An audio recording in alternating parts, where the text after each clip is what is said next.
Xuramento pirata.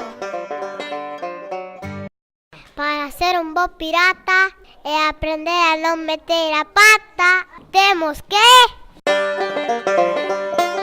compartir os tesouros, acabar os traballos que manda o capitán, falar baixinho dentro do barco, non empuxar na fila, limpiar ben os mocos. Tripulación do tiburón sirena. Yo soy la pirata sirenita, soy valiente, como un león. Yo soy el pirata cangrejo y soy rápido como un cuá. Eu sou la pirata caracola y soy fuerte como un hipopótamo. Soy el pirata armadura, fuerte, valiente y rápido. Rápido como un velociraptor, fuerte como un oso pardo y valiente como un pirata. Eu son a pirata Estella e son tan fuerte como un leopardo. Eu son a pirata Epina, rápida como un puma. Soy el pirata anguila y soy fuerte como un espinosaurio.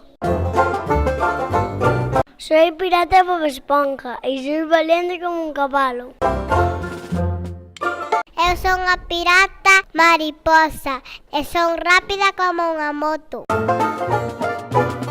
Soy la pirata corazoncita y soy fuerte como un gorila. Eu sou a pirata niebla y soy fuerte como una cadena.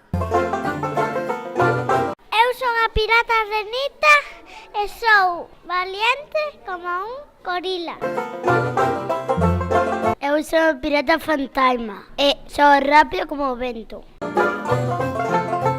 Son a pirata calamardo e son valiente como un toro. Yo soy pirata peixe, soy fuerte como Sergio.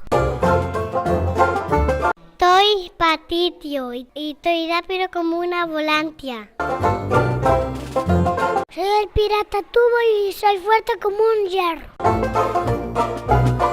Yo soy el pirata coco y soy fuerte como un jaguar. Eu son o pirata loro e son rápido como unha zebra. Que tendades moita sorte e que non vos pape o tiburón.